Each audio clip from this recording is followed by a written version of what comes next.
When we started for our drive, the sun was shining brightly on Munich, and the air was full of the joyousness of early summer. Just as we were about to depart, Delbrück, the maître d'hôtel of the Quatre Saisons, where I was staying, came down bareheaded to the carriage, and, after wishing me a pleasant drive, said to the coachman, still holding his hand on the handle of the carriage door, "Remember, you are back by nightfall. The sky looks bright, but there is a shiver in the north wind that says there may be a sudden storm. But I am sure you will not be late." Here he smiled and added, "For you know what night it is." Johann answered with an emphatic "Ja, mein Herr," and, touching his hat, drove off quickly. When we had cleared the town, I said, after signaling to him to stop, "Tell me, Johann, what is tonight?" He crossed himself as he answered laconically, "Walpurgisnacht." Then he took out his watch, a great old-fashioned German silver thing as big as a turnip, and looked at it, with his eyebrows gathered together and a little impatient shrug of his shoulders. I realized that this was his way of respectfully protesting against the unnecessary delay, and sank back in the carriage, merely motioning him to proceed. He started off rapidly, as if to make up for lost time. Every now and then the horses seemed to throw up their heads and sniffed the air suspiciously. On such occasions I often looked round in alarm. The road was pretty bleak, for we were traversing a sort of high, wind-swept plateau. As we drove, I saw a road that looked but little used, and which seemed to dip through a little winding valley.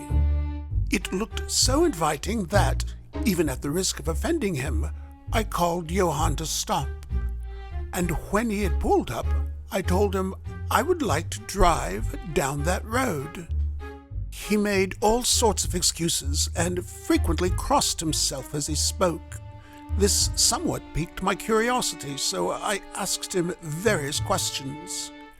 He answered fencingly and repeatedly looked at his watch in protest.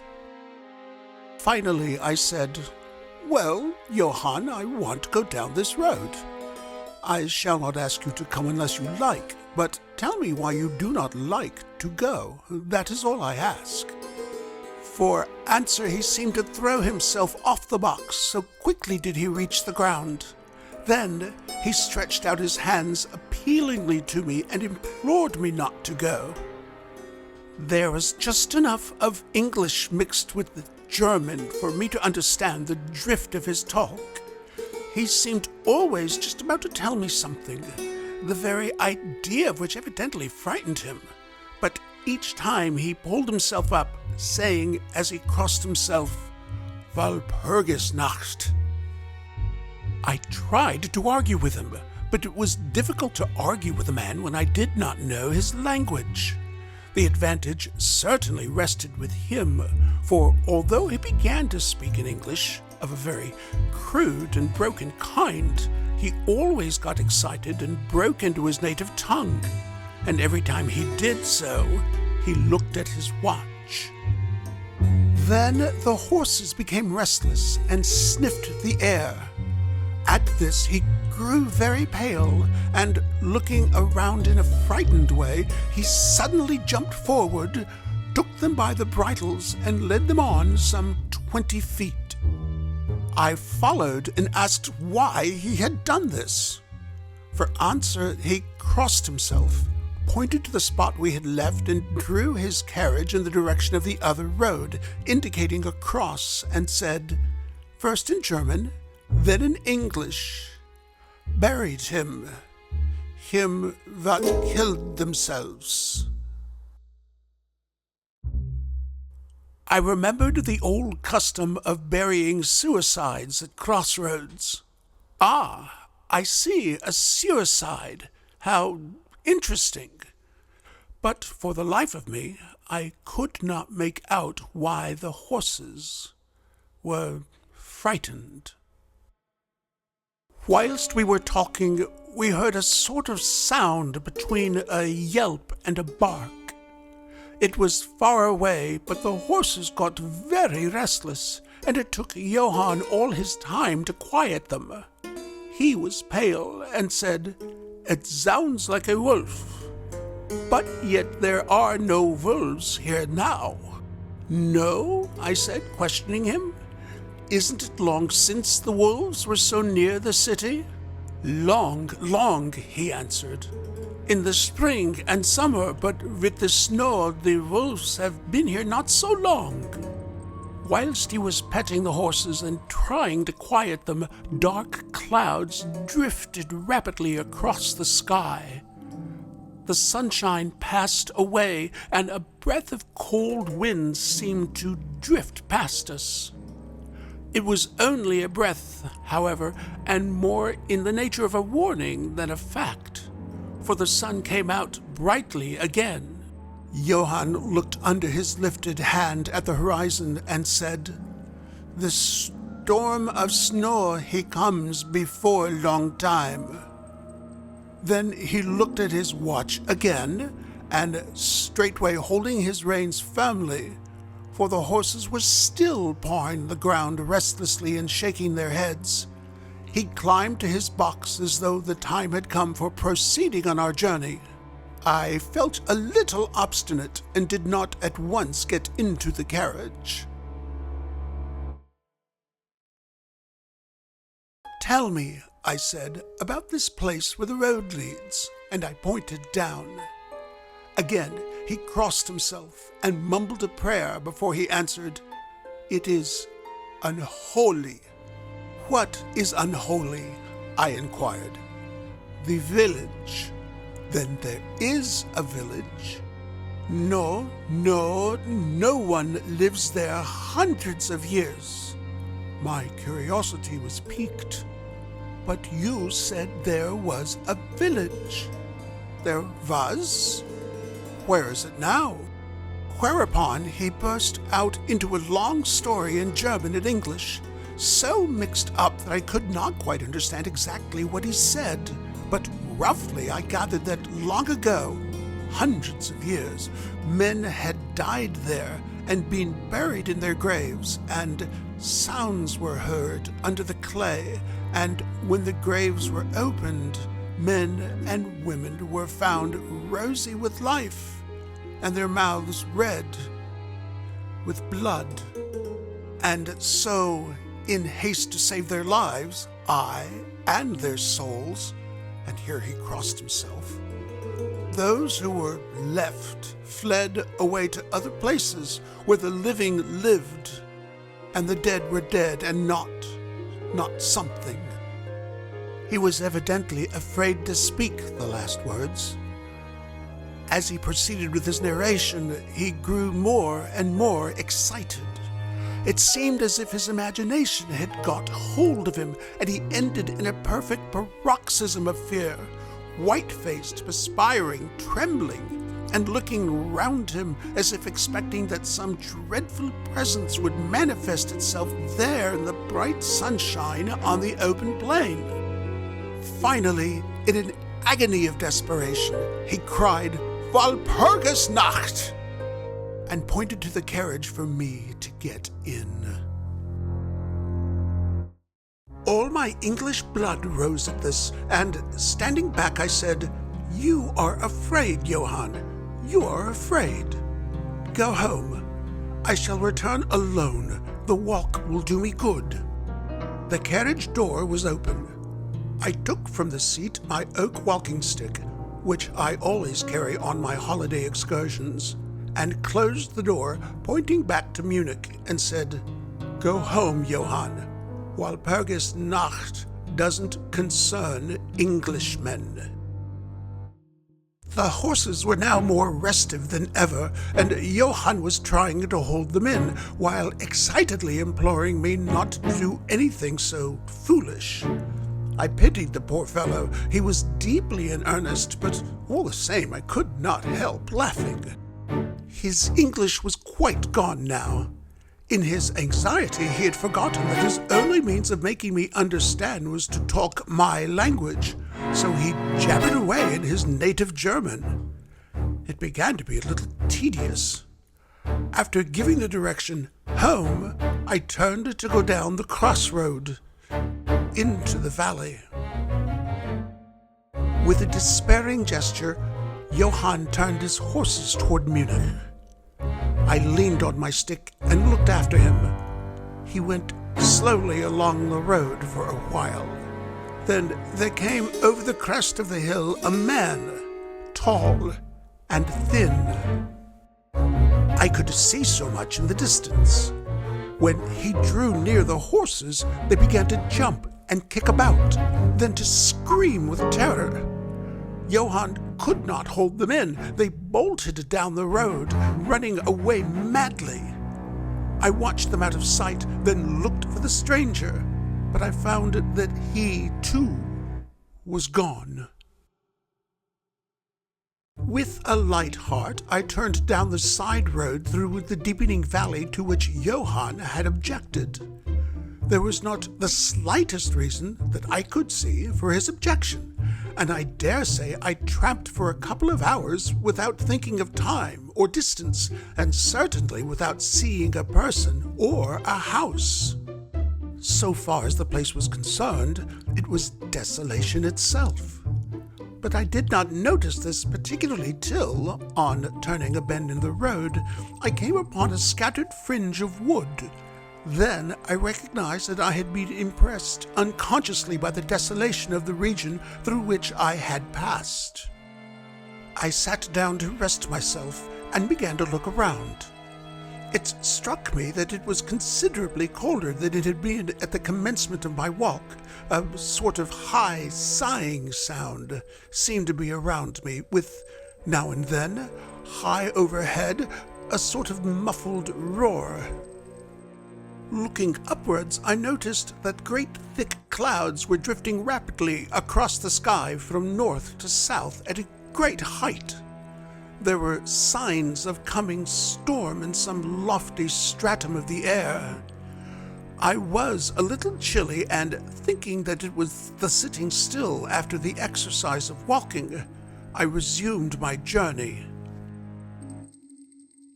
The ground I passed over was now much more picturesque.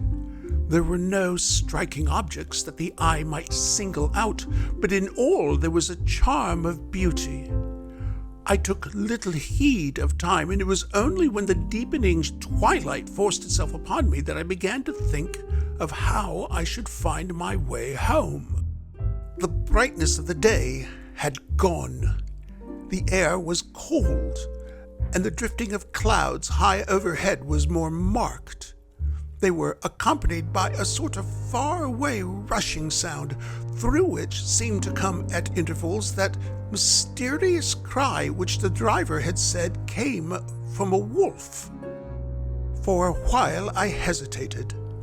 I had said I would see the deserted village, so on I went, and presently came on a wide stretch of open country, shut in by hills all around.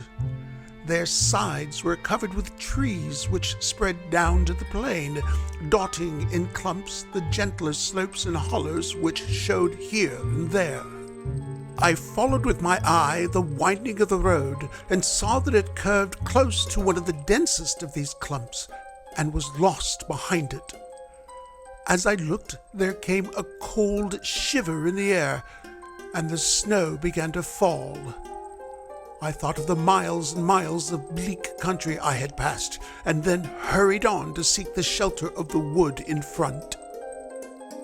Darker and darker grew the sky, till the earth before and around me was a glistening white carpet, the further edge of which was lost in misty vagueness. The road was here but crude, and when on the level its boundaries were not so marked as when it passed through the cuttings, and in a little while I found that I must have strayed from it, for I missed underfoot the hard surface, and my feet sank deeper in the grass and moss. Then the wind grew stronger and blew with ever-increasing force, till I was fain to run before it. The air became icy cold, and in spite of my exercise, I began to suffer. The snow was now falling so thickly and whirling around me in such rapid eddies that I could hardly keep my eyes open. Every now and then the heavens were torn asunder by vivid lightning, and in the flashes I could see ahead of me a great mass of trees, chiefly yew and cypress, all heavily coated with snow. I was soon amongst the shelter of the trees, and there, in comparative silence, I could hear the rush of the wind high overhead. Presently, the blackness of the storm had become merged in the darkness of the night.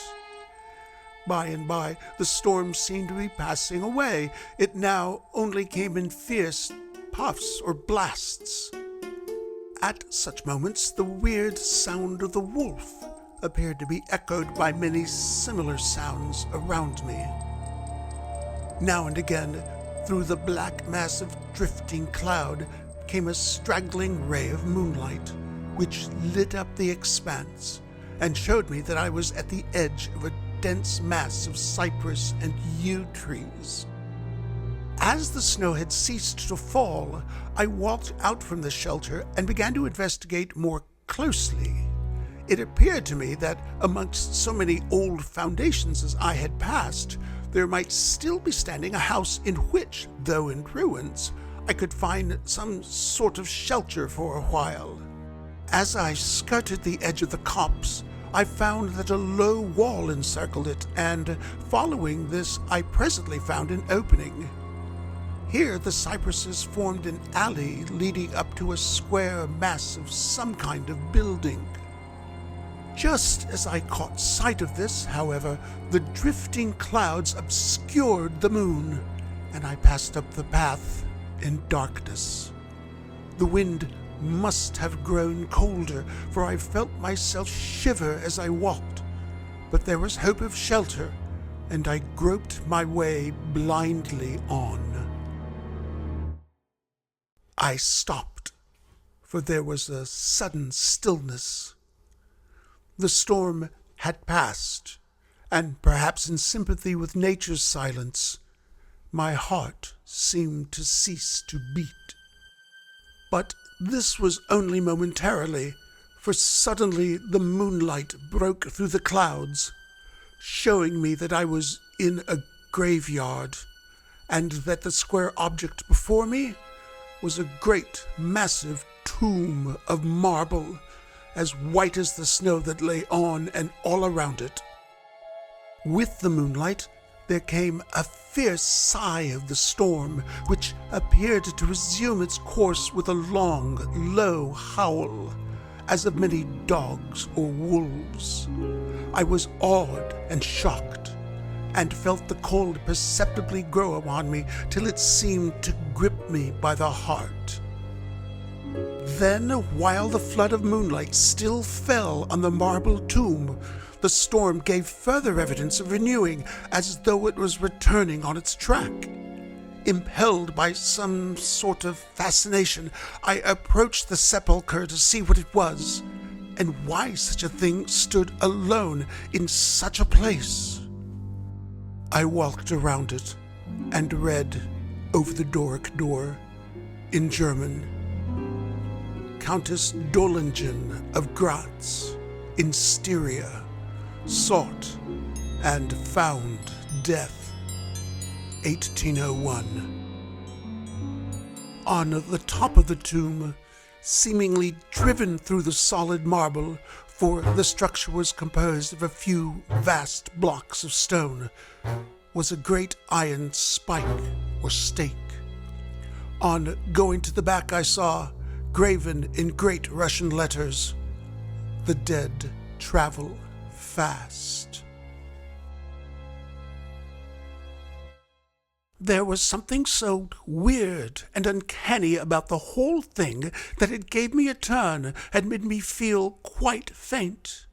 I began to wish, for the first time, that I had taken Johann's advice. Here a thought struck me, which came under almost mysterious circumstances and with a terrible shock. This was Walpurgis Night. Walpurgis Night, when, according to the belief of millions of people, the devil was abroad, when the graves were opened and the dead came forth and walked, when all evil things of earth and air and water held revel. This very place the driver had specially shunned. This was the depopulated village of centuries ago. This was where the suicide lay, and this was the place where I was alone unmanned, shivering with cold in a shroud of snow, with a wild storm gathering again upon me. It took all my philosophy, all the religion I had been taught, all my courage, not to collapse in a paroxysm of fright. And now a perfect tornado burst upon me. The ground shook as though thousands of horses thundered across it, and this time the storm bore on its icy wings not snow, but great hailstones, which drove with such violence that they might have come from the thongs of Balearic slingers. Hailstones that beat down leaf and branch and made the shelter of the cypresses of no more avail than though their stems were standing corn. At the first, I had rushed to the nearest tree, but I was soon fain to leave it and seek the only spot that seemed to afford refuge, the deep Doric doorway of the marble tomb. There, crouching against the massive bronze door, I gained a certain amount of protection from the beating of the hailstones, for now they only drove against me as they ricocheted from the ground and the side of the marble. As I leaned against the door, it moved slightly and opened inwards.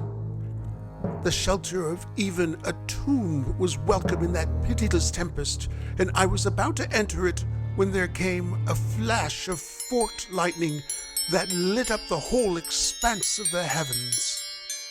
In the instant, as I am a living man, I saw, as my eyes were turned into the darkness of the tomb, a beautiful woman with rounded cheeks and red lips, seemingly sleeping on a bier. As the thunder broke overhead, I was grasped as by the hand of a giant and hurled out into the storm. The whole thing was so sudden that before I could realize the shock, moral as well as physical, I found the hailstones beating me down. At the same time, I had a strange, dominating feeling that I was not alone. I looked towards the tomb. Just then, there came another blinding flash, which seemed to strike the iron stake that surmounted the tomb and to pour through to the earth, blasting and crumbling the marble as in a burst of flame. The dead woman rose for a moment of agony while she was lapped in the flame, and her bitter scream of pain was drowned in the thunder crash. The last thing I heard was this mingling of dreadful sound, as again I was seized in the giant grasp and dragged away, while the hailstones beat on me and the air around seemed reverberant with the howling of wolves. The last sight that I remembered was a vague, white, moving mass, as if all the graves around me had sent out the phantoms of their sheeted dead, and that they were closing in on me through the white cloudiness of the driving hail. Gradually, there came a sort of vague beginning of consciousness. Then a sense of weariness that was dreadful. For a time, I remembered nothing, but slowly my senses returned. My feet seemed positively racked with pain, yet I could not move them. They seemed to be numbed.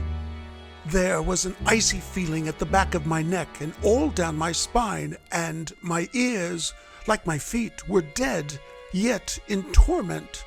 But there was in my breast a sense of warmth which was, by comparison, delicious.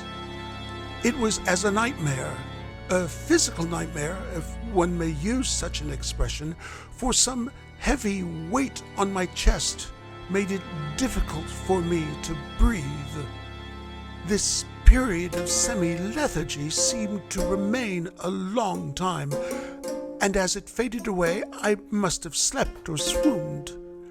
Then came a sort of loathing, like the first stage of seasickness, and a wild desire to be free from something. I knew not what. A vast stillness enveloped me, as though all the world were asleep or dead, only broken by the low panting as of some animal close to me.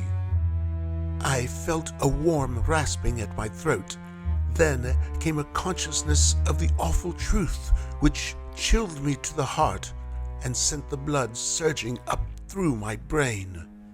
Some great animal was lying on me and now licking my throat. I feared to stir, for some instinct of prudence bade me lie still, but the brute seemed to realize that there was now some change in me, for it raised its head. Through my eyelashes I saw above me the two great flaming eyes of a gigantic wolf. Its sharp white teeth gleamed in the gaping red mouth, and I could feel its hot breath fierce and acrid upon me.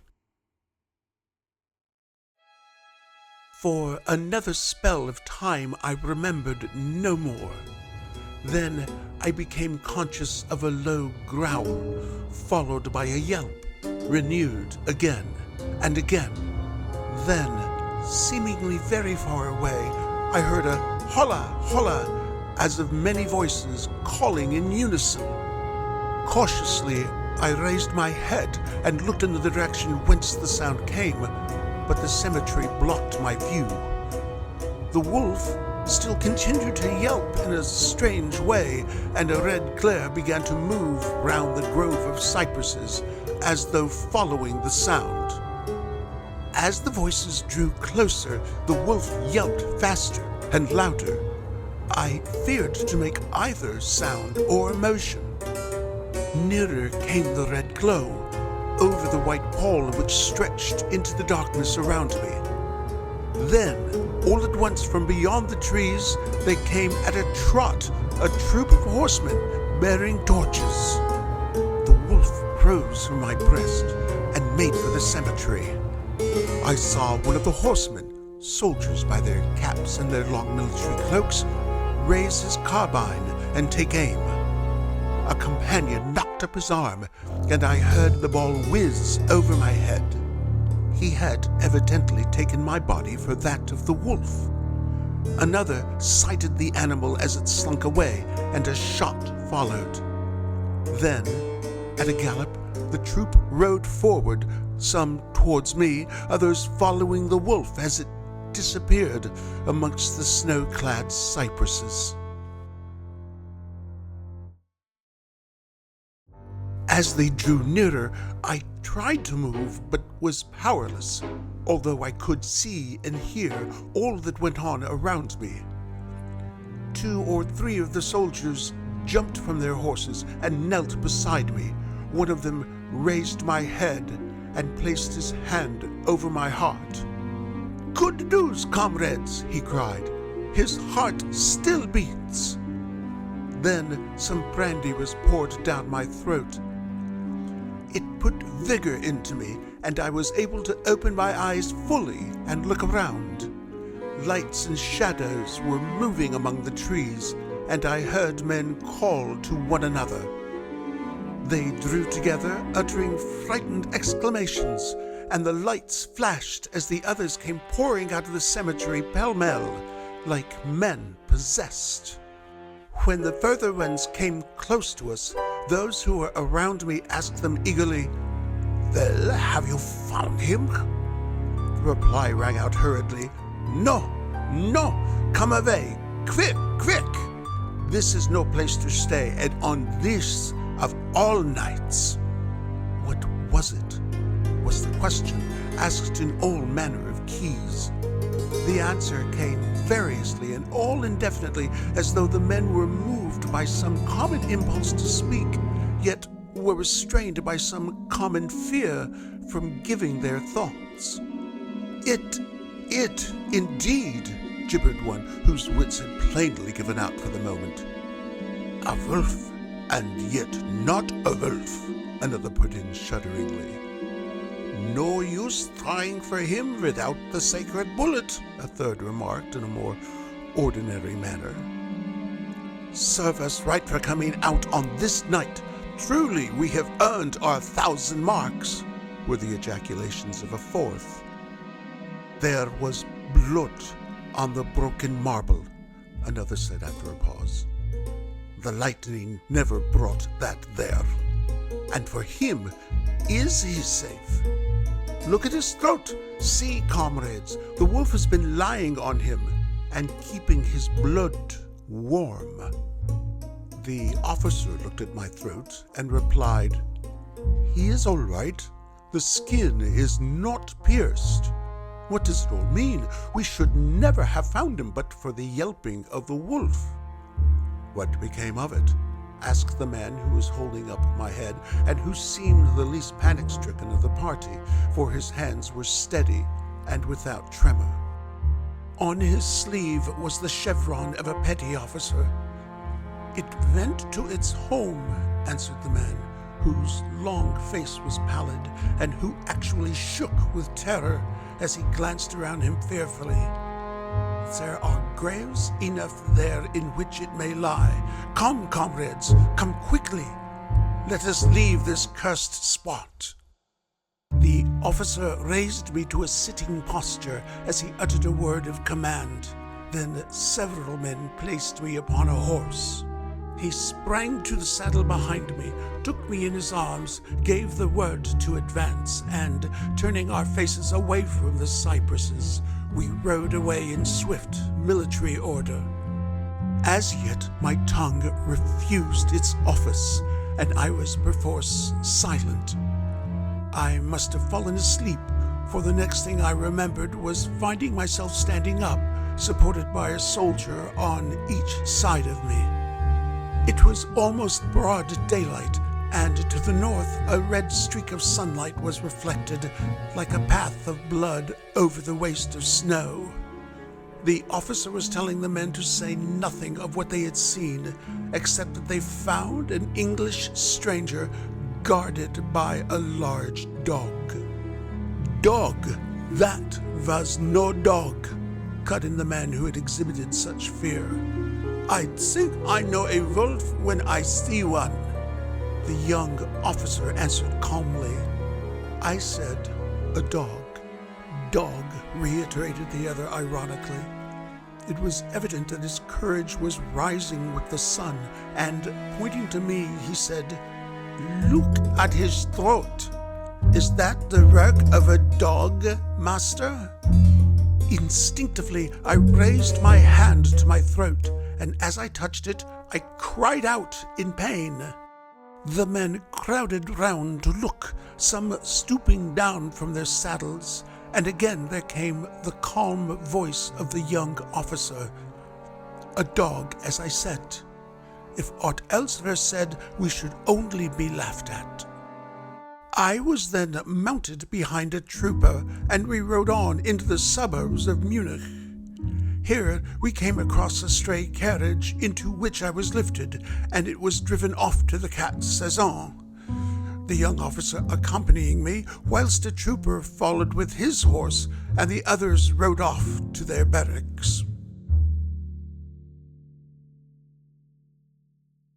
When we arrived, Herr Delbrück rushed so quickly down the steps to meet me that it was apparent he had been watching within. Taking me by both hands, he solicitously led me in.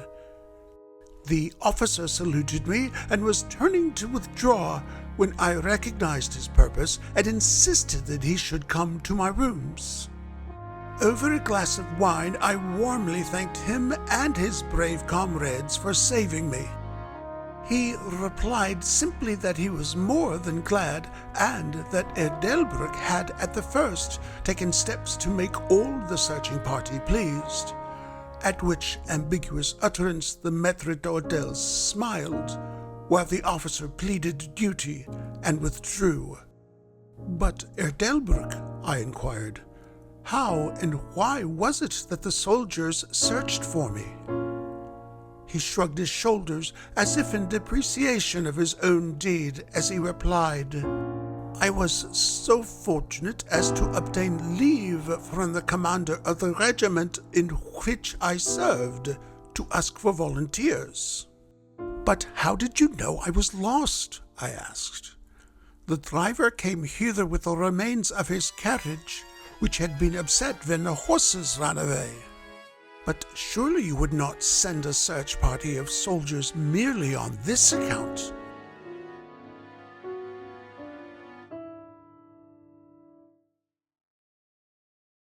Oh, no, he answered.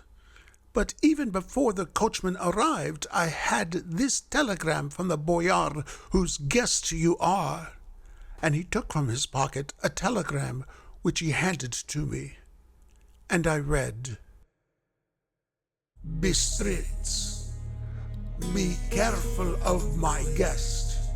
His safety is most precious to me.